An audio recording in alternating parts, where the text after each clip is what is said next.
What is up, all you individuals out there? It's me, full-time anime man. And as you see here, yeah, this is a double upload. Sure, it's not the same what if, but like, hey, I remember putting up a poll just about a week ago and asking y'all if y'all would be mad at me if I did this one instead of Ice Wolf. So I just thought, eh, most people voted maybe, so I'll just do both of them. And so, here it is. This is What If Deku Had Maleficent's Powers, Part 4. Hope you all enjoy. Where we last left off, Izuku was on the phone with his father, Hasashi Midoriya, after not hearing from him during his childhood. We picked up a few hours after that event. Izuku was lying in his bed at night, pondering away on what to do. We then flash back to when Izuku was on the phone with Hasashi. Dad? Yes, son, it's me. But where? Why? Izuku was interrupted by his father cutting him off, saying, I know you have a lot of questions, and I'd be more than happy to answer, but can you come see me? I want to see you. Izuku was silent on the phone, taking in all the things that are being thrown at him, but he was snapped out of it when Hasashi called his name. Izuku? Izuku. Yes, yes, yes, what did you say? Will you come see me? Izuku thinks for a moment and thoughts of denial flooded his mind. And he said, how do I know you're not just some imposter? Can you prove you're my father? A moment of silence brushes by, and Hasashi speaks. Your birthday is July 15th. Your favorite hero is All Might. Your hair is green, but a little bit of black on the outlines. And your mother, my wife, was named Inko Midoriya. Izuku would think of his mother when he said her name, and then he would immediately snap himself out of it with a shake of his head. Izuku was bewildered, and Hasashi says, Do you need any more proof? Asked Hasashi. No, that's all I need to hear, said Izuku. So, will you come see me? I don't know. I just recently returned to Japan. I don't know. Hasashi lets out a big exhale and said, It's okay. What time do you have to be at school tomorrow? 6 a.m. Why? Okay, how about this? This prison has morning visiting hours. If you come over, we can talk and hopefully catch up. You can leave on time for school, but if you decide that you don't want to come, then I'll understand. Well, more than anything, I'm just really glad to know that you're alive and what was told to me wasn't true. Hasashi tries to hold back his tears, and a sob escapes his mouth. I'm sorry, I gotta go. Izuku quickly speaks. Wait, Hasashi, The line then gets cut, and Izuku was left alone with his thoughts. Izuku thinks to himself, what the hell is going on? Why is he in prison? How did he know I was in UA? And how did he know I was still alive if he thought I was dead? Izuku's mind was running 100 miles per hour at that moment. He had never thought about his father before, and now he was left with the decision to either see his father or not. Izuku just wanted to go home, and so he does. He gets up from his seat, opens the door to Principal Nezu, saying, Izuku, what's wrong? Is everything okay? I'm sorry, Principal Nezu. I need to go. The flashback ends. Izuku is still lying in his bed as he watches the fire in the fireplace, unsure of what to do. But his thinking was interrupted when he heard a knock at the door. "Come in," said Izuku. Diaval enters. "Hi, Izuku." "Hello, Diaval." Diaval comes closer to Izuku and he takes a seat. "Are you okay? When you got back home, you ran past me. What happened at school?" Izuku takes a deep breath and told Diaval about what had happened. A few minutes, he was all caught up. "Interesting. So, a man claiming to be your father just called you. Do you believe him?" Izuku looks to the ground and says, I don't know. I never thought about my father even when I was a child, but I do remember my mom telling me that he moved overseas to earn money to support us. But turns out that was a lie.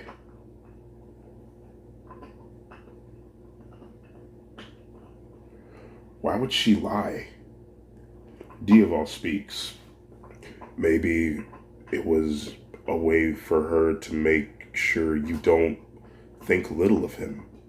I guess deep down inside she thought you would hate him if you found out where he really was, or worse, why he's really in that prison.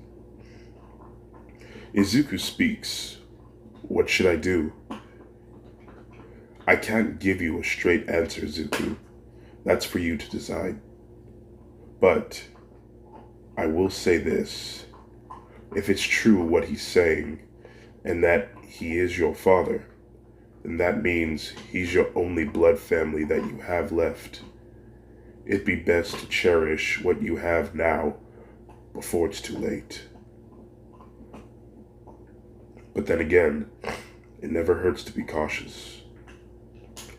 Izuku looks out the window as we slowly fade to black and reappear at the main entrance of Fushu prison. Izuku enters and was required to remove all metal objects and went through the exam that is required to enter a prison. Izuku was escorted to the contact or telephone visitation. That's when, if you go to prison to meet somebody, you'll have to talk with them between a thick layer of glass and a phone for you guys to talk over. That's how it's going to go down for Izuku. Izuku makes his way to the location. He sees other people talking with their friends or family. Izuku takes a seat at his booth and waits.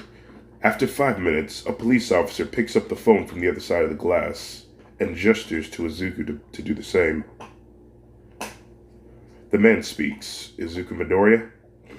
Yes, that's me." "Okay, hang on. I'm gonna go get him." The cop hangs up the phone and walks away. For a while, Izuku was nervous and had thoughts of leaving, but then he remembered what Diaval said and remains. After a few minutes pass, Izuku heard the doors open from the other side of the glass. Emerging from it was a man with black, bushy hair, like Izuku. He was tall, and he was very muscular. And a cutting scar, was just across the left side of his face. His eyes were brown. Izuku closes his mouth and swallows his saliva out of nervousness as the man then sat down in front of him with a smile on his face.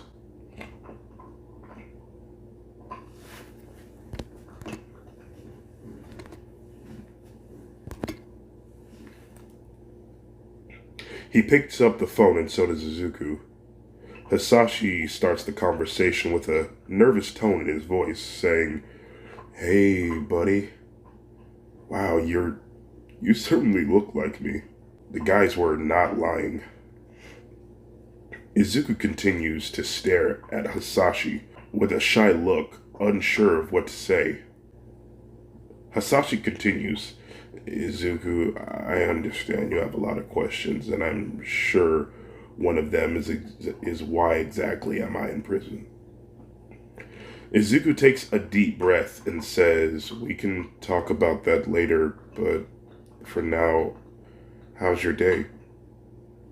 Hasashi smiles and says, the best day of my life, now that I know you're alive. A tear comes across Hasashi's face and he wipes it away. Izuku smiles, and so does Hasashi. For a while, the two speak. Izuku was actually comfortable talking to his father. Izuku would tell him all the things that he's been through, even talking about the day that Mom died. He would even tell him about the night Maleficent gave her powers to him. And a man named Diaval has been training him and taking care of him. Hasashi was amazed about what he was hearing. But then Izuku asked the question we all want to know. Hasashi, why are you in prison? Hasashi smiled, then slowly disappeared to a frown.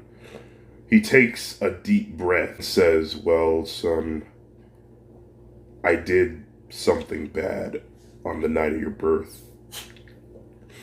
Izuku leans in closer and Hasashi explains. You see, your mother and I were having financial problems, and I was in some debt myself. I made deals with the wrong people, and some friends of mine made a plan. See,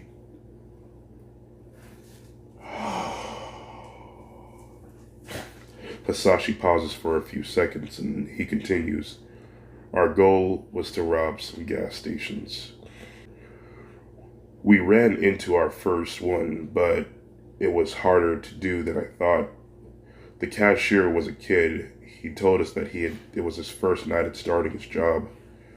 He was scared that one of us would hurt him, but he followed our orders and he put the money in a bag. But we had a unexpected visitor. He came from the back office. All he did was walk out. Nothing else. I got scared and I Hasashi couldn't speak, for it was too hard for him to talk about. But Izuku pushed him, saying, Hasashi, what did you do? Hasashi looked up and saw a tear falling down his son's face. Hasashi hesitates even more than before. He was taking a deep breath, and he says, I blasted him with fire. His head was ablaze, and I immediately regret doing this whole thing.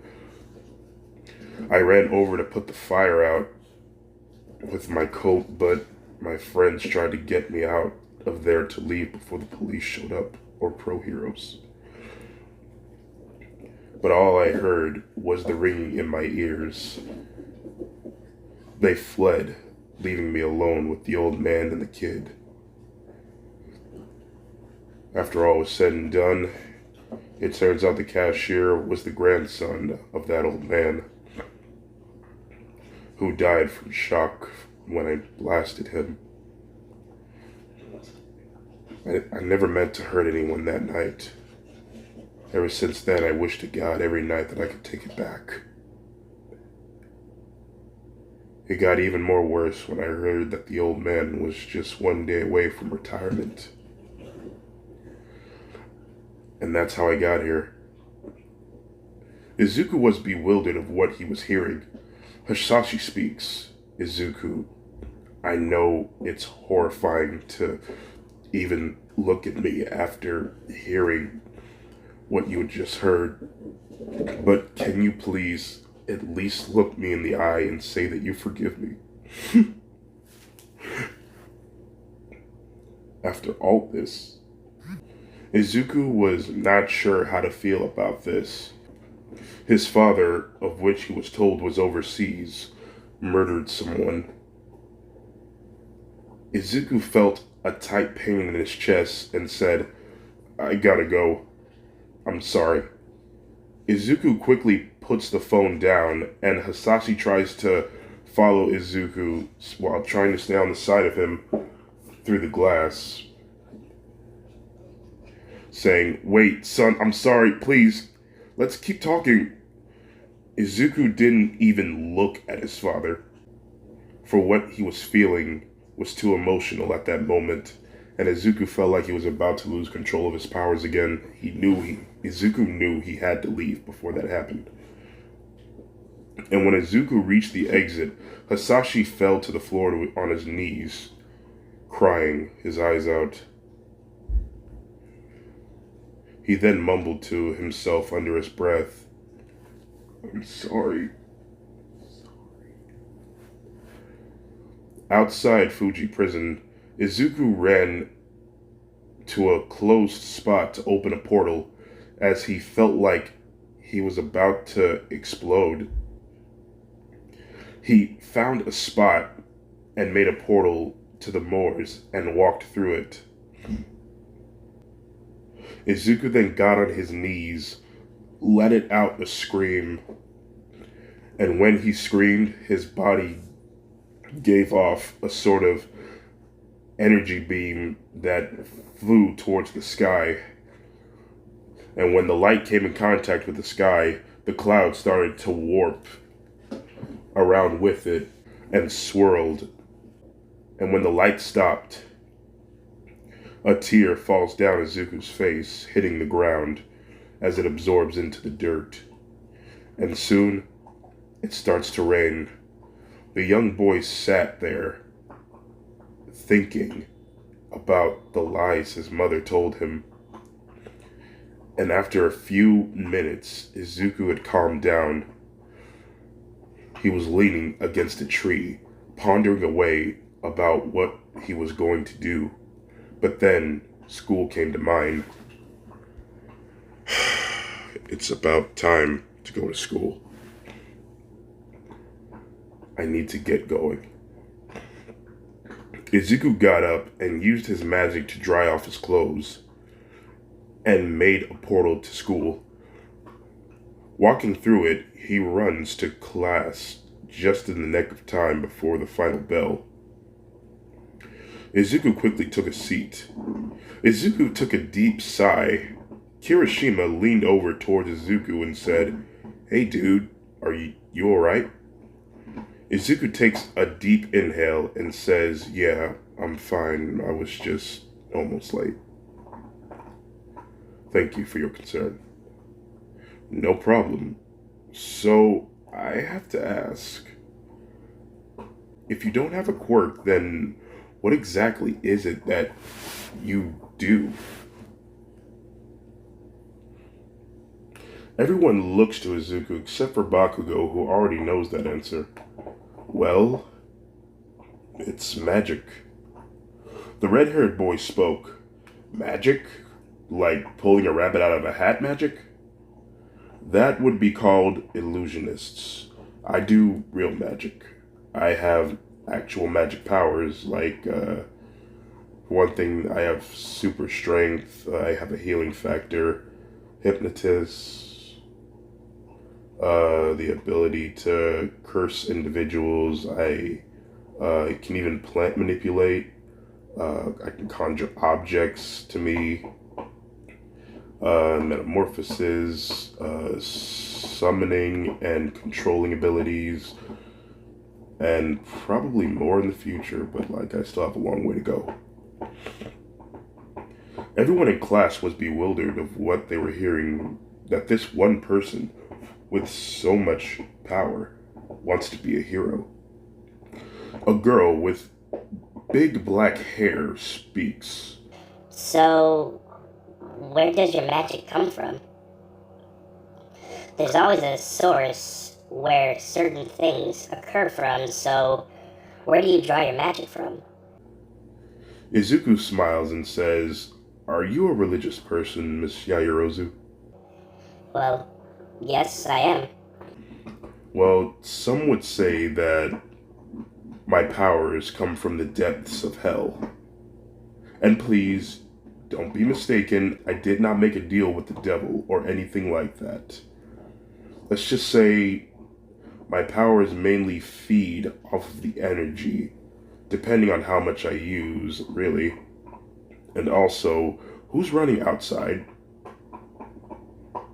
All of a sudden, the doors to the Class 1A room open, with All Might emerging from it saying, "I am here! Coming through the door like a normal person!" Everyone was bewildered of what they were seeing. Holy crap, it's really All Might! Oh wow, is he wearing his Golden Age suit? So cool! Izuku smiles. He remembers the time he was a real fan of All Might. All Might walks up to the stand and he says, "Good morning, class. Today we will be doing a heroes versus villains sort of test.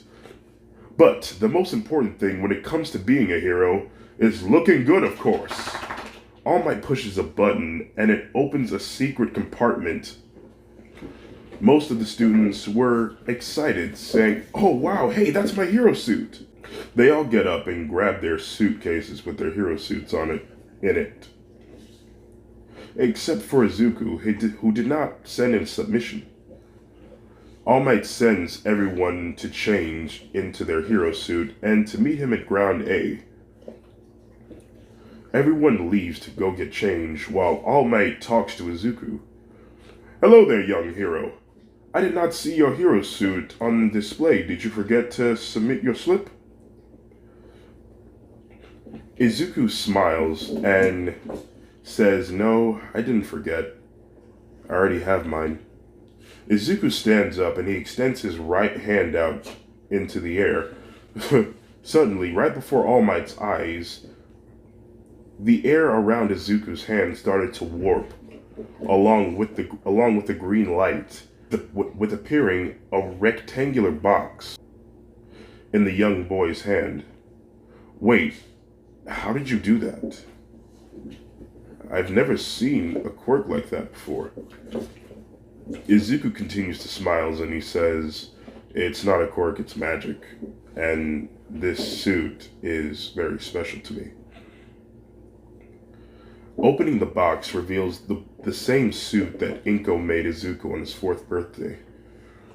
Removing it from the box, Izuku stares down at the suit, admiring the work that his mom put into it. Izuku speaks, "Yeah, my mom made this for me. It's a shame she died in the truck incident 10 years ago." Wait, said All Might. "I've seen you before." Izuku looks up in confusion, saying, What do you mean, All Might?" "I mean, you were there that day, when it happened." Izuku speaks in confusion. "Yeah, I was there. I almost got caught in the accident, but my mom saved me." "No, I mean, I saw you there. You were this tall and you looked like this. You walked out of a portal of some sort, and you opened a portal underneath underneath a child. I don't know, that day I was just confused." Izuku thought to himself, saying, "Wait, a portal? And one under myself? Wait, but Dieval said that he brought me to the moors. But how was there? It has to be some sort of mistake. It has to be. It just doesn't add up." Izuku snaps himself out of it and says, "All Might, I think you might have me mixed up with someone else. Actually, you have my attention. So, what did this person do after he came out of this quote-unquote portal?" Well, after the impact, he went to a car that had Miss Midoriya in it. She was in bad shape. And after a few seconds, he reached inside the car, and I didn't hear the conversation, but I could tell by the way he looked, he was sad. As if this was the last time he was ever going to see that woman. He then walked back through the portal, and that's about it, said All Might. Izuku was astonished from what he was hearing. Could it be possible that he could time travel? In the past? Even if he could, why wouldn't he save his mother?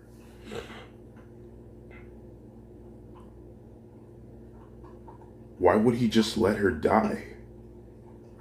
Izuku looked back up to All Might and said, "You were there?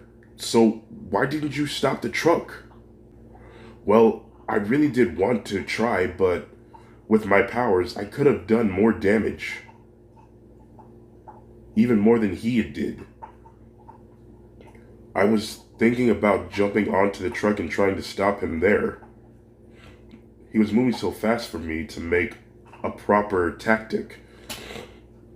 I may be super strong, but I'm not invincible." All Might then placed a hand on Izuku's shoulder as Izuku stared to the ground and said, "I'm sorry. If I was able to go back in time and do things different, I would have. I'm sorry, young Midoriya." Izuku found himself unable to draw any more tears, for he did felt great sadness, but he was already dry from crying earlier. But at the same time, Izuku had remained calm, for he didn't want to lose control of his powers again. He nods his head and says, "It's okay, All Might. If there was nothing you can do, then there was nothing you could do. Thank you for at least trying." All Might extended his hand out towards Izuku and said, "Shall we go into the combat?" Izuku took All Might's hand and he got up, saying, "Yeah, let's go." A few minutes have passed, and soon everyone is walking out wearing their hero suits. And so is Izuku, but unlike in canon, his hero suit is black instead of green. Everyone talks amongst themselves, complimenting each other on their suits. Even Bakugo approaches Izuku and says, "Wow, Izuku, I say black looks good on you." "Thanks, Kachan. My mom made it for me. I haven't worn it yet, and it seems like now is a good time." "Your suit looks awesome as well. Hey, what's with those fancy-looking gauntlets?" Bakugo smiles and says, "You'll see." All Might speaks. "You all look awesome. Now, let us begin." All Might reaches into a white box labeled Heroes and a black box labeled Villains. Reaching inside, he pulls out balls with alphabets on them. Izuku and Yuga Aoyama will be the heroes, while Bakugo and Ida will be the villains. Bakugo and Izuku stare at each other and they nod as we slowly transition to Bakugo and Ida finding a spot to hide their bomb. The two talk amongst each other. Ida speaks. "Now, we need to think of a plan in case the heroes show up. Izuku Midoriya is the biggest threat to us, so we need to take him out first." Bakugo, do you know anything at all that could help us? You're Mr. Midoriya's childhood friend, right? So, do you know anything about him? Bakugo was just standing there, pondering away on how he's going to handle Izuku, saying, "I've seen his power. It pains me to say this, but he might be even more powerful than me. Damn it. Ida speaks. Bakugo, are you listening? Yeah, I am listening. And to answer your question, no, I don't know anything that could help us defeat him. As far as I've seen, his power, he's more powerful than us. That's why I need to take him down first. It's almost time for the battle to start. Bakugo walks towards the exit of the room, but Ida spoke. Wait, where are you going? We need to make a plan. I have a plan. You stay here and I'll go after Izuku. But that's... Outside the building, Izuku and Aoyama were talking to each other.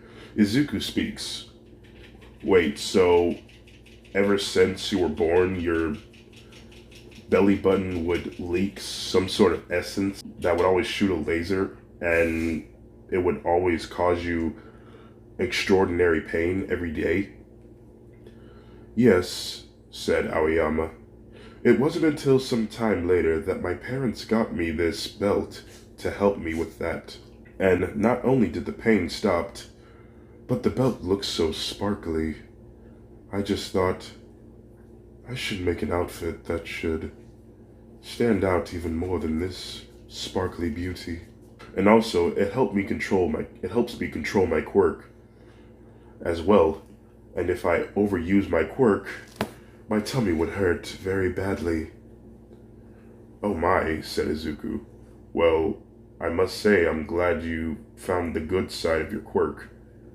And I must say, now don't get me wrong, your hero suit looks sparkly, but don't you think that in a serious battle that it could be a dead giveaway?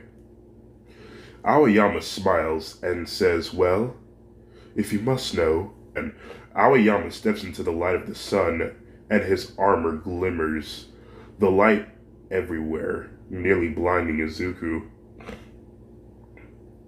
And Aoyama says, that's the point of my suit. I want to be the twinkling hero that everyone wants to look at. Izuku, with his hand over his eyes, says, yeah, that's good for you, buddy. All Might speaks over the intercom. Heroes, the villains are now ready. You may enter the building. Aoyama and Izuku nod to each other. They tried to open the door, but it was locked. Aoyama then says, oh, well, it seems the door is inaccessible. Yeah, said Izuku. Let's see if the windows are unlocked.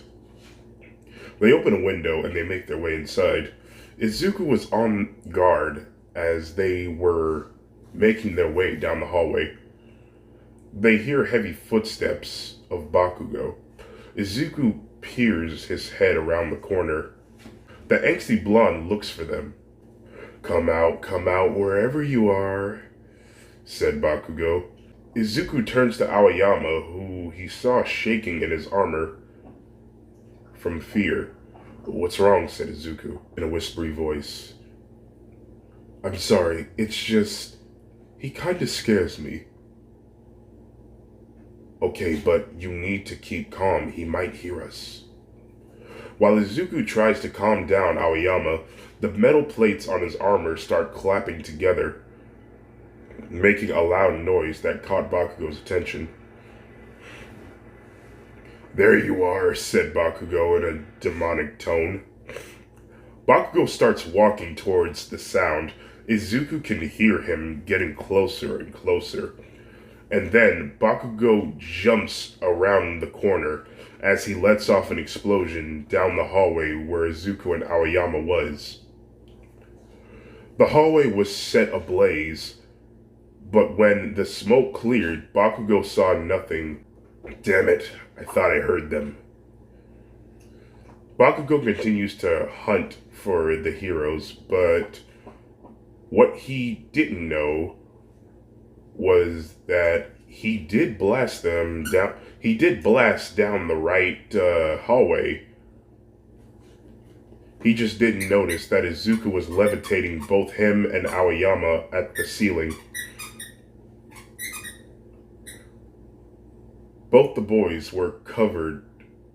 Wait, both the boys were covered in Izuku's magic.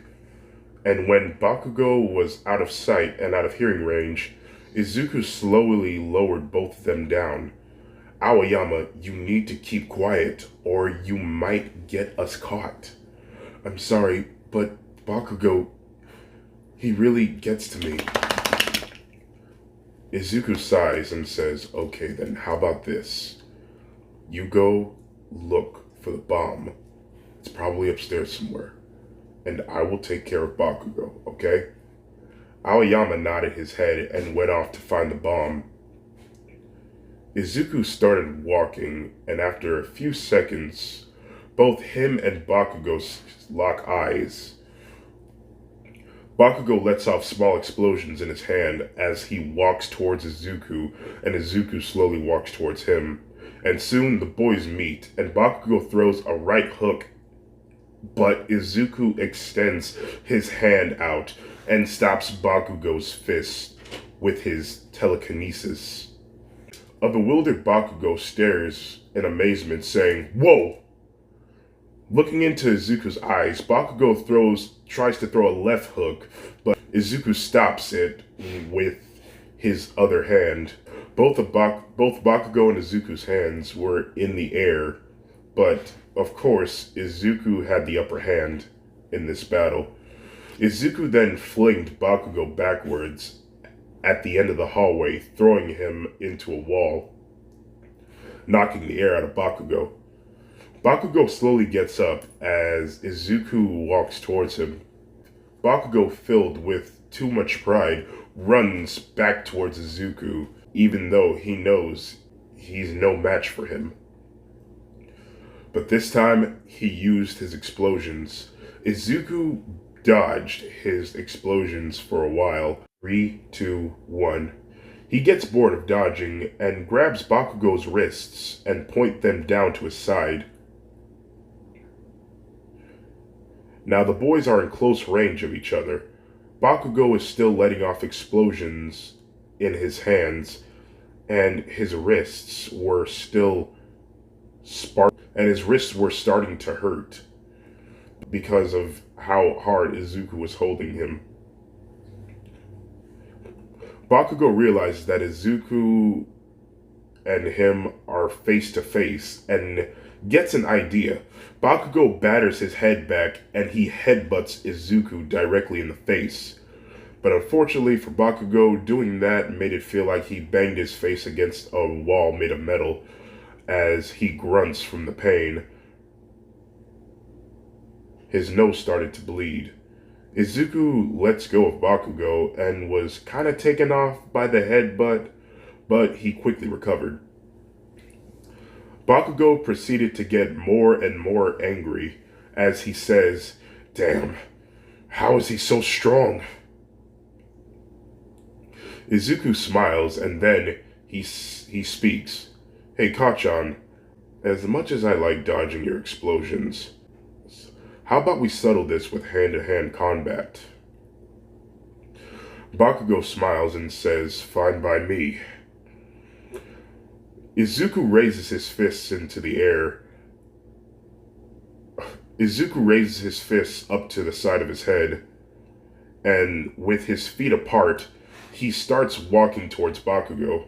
Bakugo throws the first punch to Izuku's head, but he blocked it. He then saw an opening on Bakugo and he took it, punching Bakugo in the chest. Bakugo was extremely taken off of how hard Izuku hits and lets his guard down. Izuku then proceeded to punch Bakugo again and again, but this time in the stomach and other parts of Bakugo's body.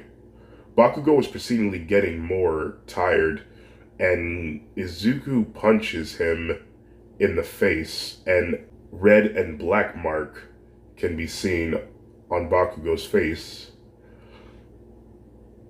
And a quick FYI, Izuku is actually holding his strength back so that he doesn't put Bakugo in critical condition.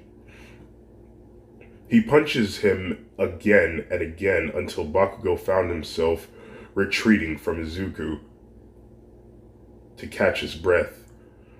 After a few seconds, Bakugo catches his breath.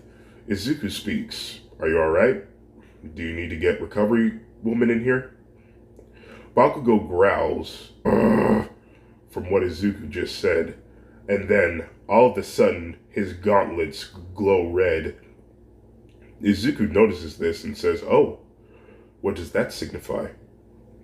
Even though Bakugo's face was a little swollen, a smile can be seen appearing across his face and says, "That means they're ready." Let me tell you the reasons for these gauntlets.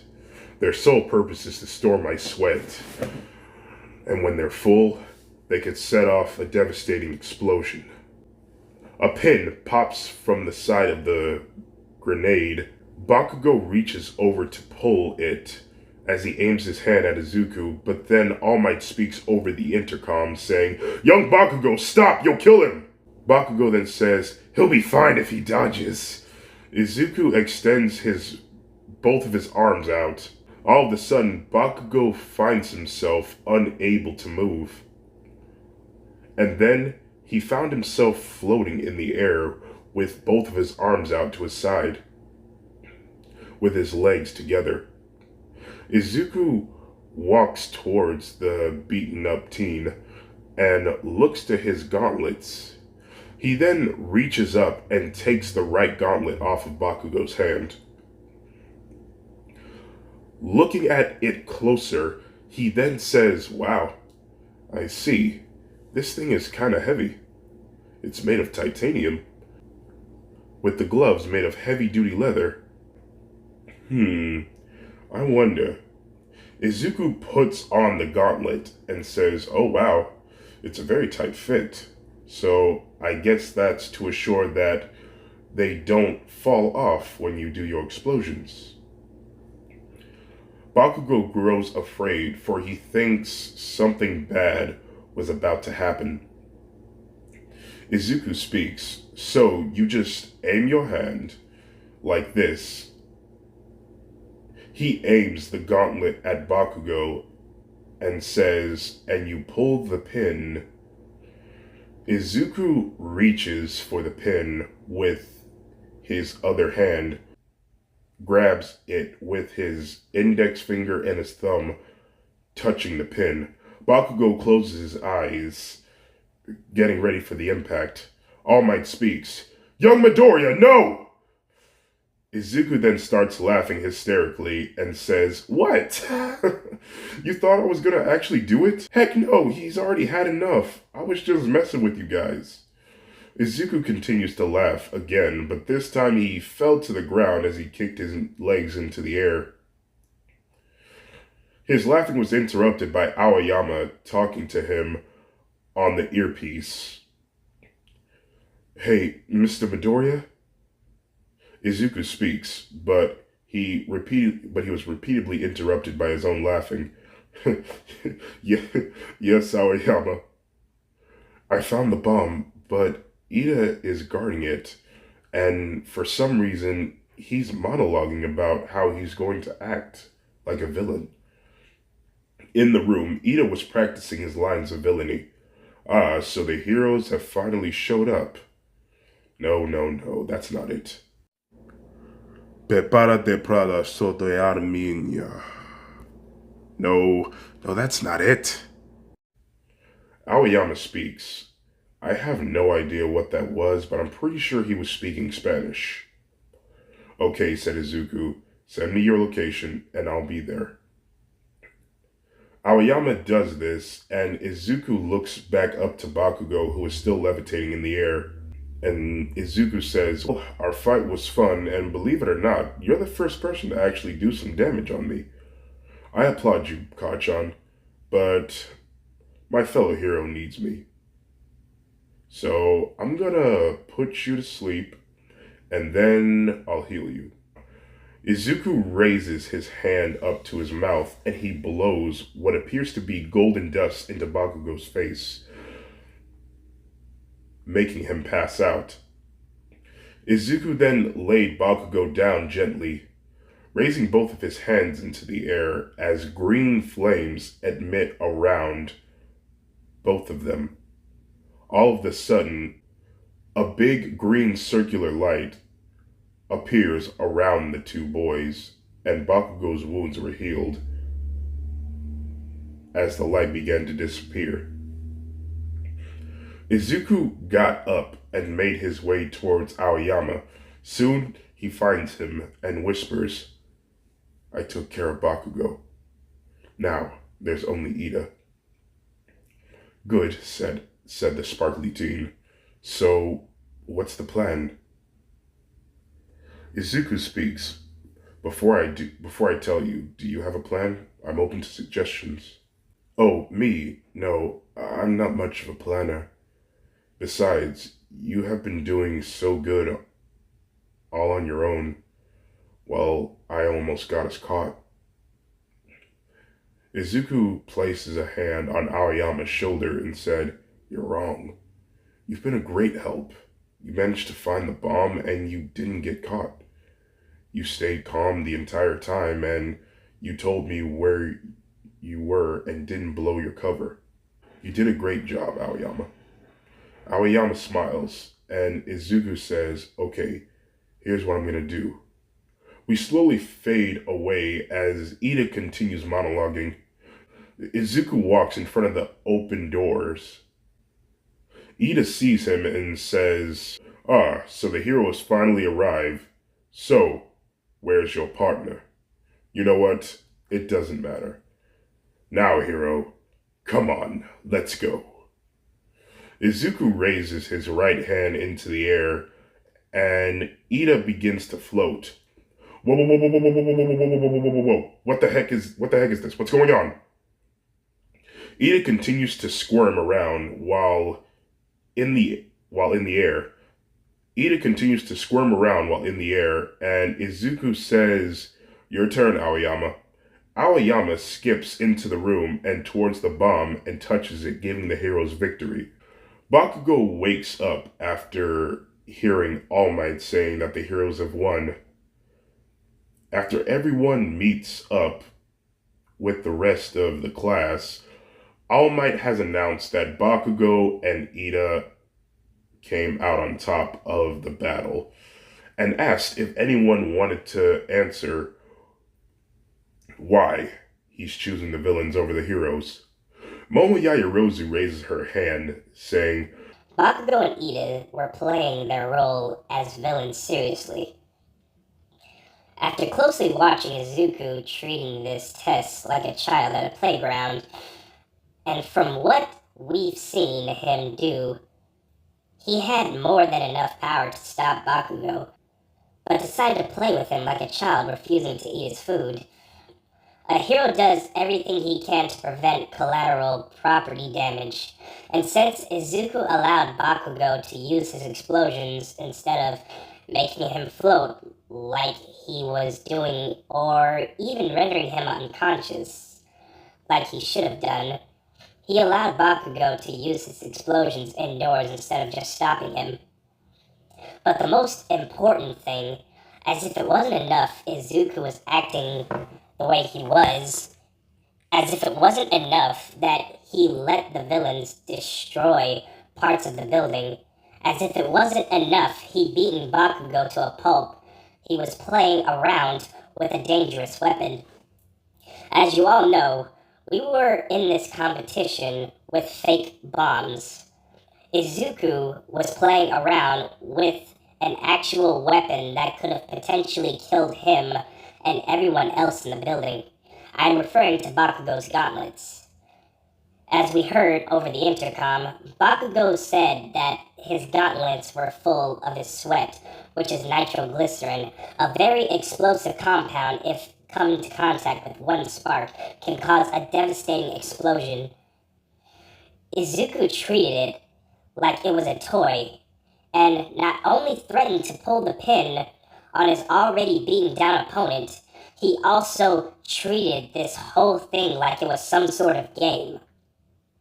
His actions was not only like a child with a loaded gun, but he used his powers irresponsibly. And if you ask me, he should have been playing the role of the villain than a hero. Once again, he should have rendered Bakugo unconscious, and then moved on. Everyone stares at Yaoyorozu in bewilderment. Kirishima spoke. Man, this girl is hardcore. Izuku thought about it for a second and spoke. Oh my, she's right. I haven't been taking this competition seriously. Izuku bowed down to his classmates and All Might and says that he's sorry. He then bowed towards Bakugo particularly and says, more importantly, I'm sorry to you too, Kachan. I should have just did that instead of hurt you. Bakugo's facial expressions changed from a confused look to an annoyed look and said, it doesn't matter. What's more important is that you stopped me at any cost. And I personally believe that he had a good tactic. I should have seen it coming. Bakugo turns to the rest of his classmates and says, Izuku was aching my nerves so much that he knew that if you didn't keep a clear mind, then you will have no chance of winning. I let my anger get the best of me, while Izuku remained calm. He kept his mind steady. That's how he won, and that's why he deserves to be the true winner of this battle. Mostly everyone agreed with Bakugo, and Izuku smiled, feeling glad that his friend wasn't mad at him. After all was said and done, school ended, and Izuku was walking, leaving UA. The thought about what All Might said still rattles Izuku's brain. I can't believe what All Might said. I was there that day, and I came through a portal. Could it be time traveling? The mirror. Does that thing have more quality than what Diaval told me? Izuku makes a portal going home, but at the same time, Bakugo turned the corner to see Izuku. He tries to call his name, but Izuku was too deep into his thoughts to listen to his surroundings. As he took one step into the portal, Bakugo ran towards Izuku, trying to get his attention. Hey, Izuku, wait! Izuku speaks. Maybe it could open wormholes in space and time or something. Izuku was completely through the portal and was about to close it until Bakugo tripped forward and stumbled into the portal, landing on Izuku, who they both fell to the ground with a great tumble. Hi Kachan, what's up? Both the boys get up and Bakugo says, I just want you to know that the next time I fight you, you won't be so lucky next time. I will work hard and I will defeat you. Izuku just stood there, eyes widened, and says, okay, that's great to hear. You do your best every day. And, welcome to my home. Well, it's more like a castle, but I call it home. Bakugo looks around in bewilderment of what he was seeing. He saw potions on the table, flying brooms that were mounted on the wall, and the Minotaur statue. Izuku looks to Bakugo's face and said, yeah, my facial expression was exactly like that 10 years ago. Bakugo speaks, dude, this is where you've been the whole time? Yeah, I have. Would you like to take a quick tour of the place? Bakugo looked to Izuku and followed him around the castle. Bakugo was bewildered of everything that he was seeing, but the thing that got him the most was when he saw something fly outside the window. Walking towards it, he looked outside. It seems to be clear until a giant griffin popped out of nowhere into Bakugo's sight as it lets out a scream that scared Bakugo, sending him back. Izuku turns back and says, "Oh, you have to excuse him. That's Oswald, and he likes to scare others. Anyway, don't mind him. Come on, I got much I would like to show you." Bakugo follows Izuku, and they both make their way outside. "And by the way, this is the place I told you about," said Izuku. "The forest I like to call the moors. It has plenty of mythological creatures." Bakugo speaks. "Really? So does that mean, like, trolls and giants and that kind of stuff?" Izuku speaks. "Yeah, that's exactly right. We also have griffins, as you saw earlier, and I'm pretty sure we have a unicorn or two somewhere around here." The two boys walked their way past the forest, and soon Izuku says, "And here we are." Bakugo had a look of amazement on his face of how beautiful this part of the forest was. It was mainly a river with big open water area and a waterfall with a couple of trees as the wind blows beneath the leaves of those trees. Izuku then says, "I come here sometime to take my mind away from what's bothering me." Izuku sits down and takes a deep breath and lets it out as he closes his eyes. Bakugo sits down next to Izuku and says, "So, you come here when something's bothering you. What's going on?" Izuku sighs, and he explains what had happened with him and his father.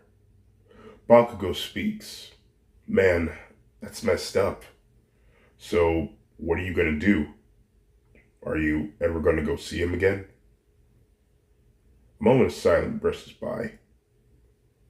"I'm not entirely sure. The main thing that keeps coming to my mind is that he is the only blood relative that I have left, and that I should probably forgive him while I still can."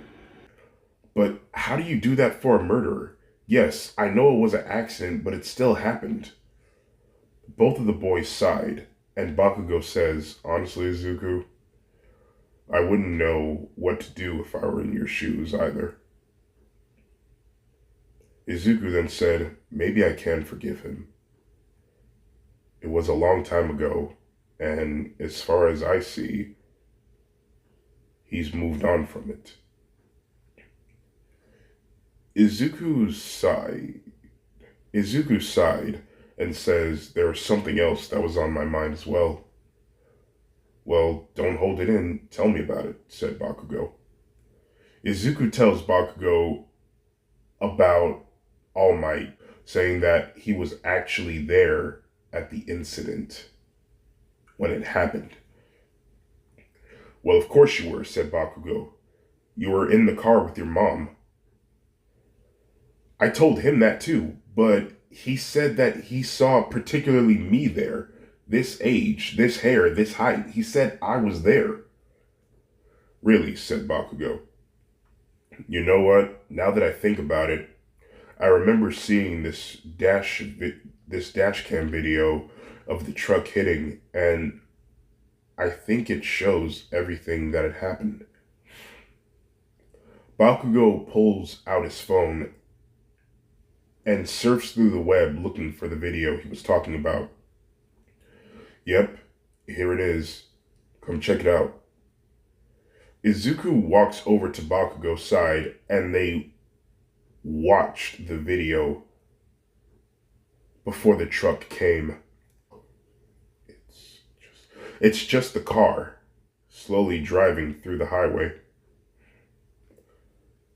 Everything seems normal until the truck came.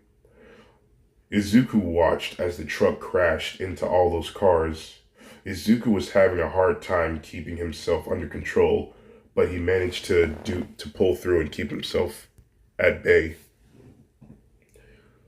"You alright?" asked Bakugo. "Yeah, I'm fine. Let's just keep going." The two boys continue to watch as they see as the same car that was filming the whole thing, with the car rolled over upside down from the truck. And after a few minutes of watching, there comes into the frame of the camera's view Izuku himself. Both the boys' eyes widen as they slowly look to each other. Izuku looks back down to the video and says, "I was there." And that is the end of What If Deku Had Maleficent's Powers, Part 4. So yeah, this What If has been on my mind for like the longest time because like I barely got anywhere with it for the past few months that have been flying past like hell. Because it's just like, man, I'm about to be in my 50s before I know it. But anyway, I do hope that everyone enjoyed the video. If you made it to the end of this video, consider yourselves #blessed, and I hope that everyone has a nice day. Goodbye.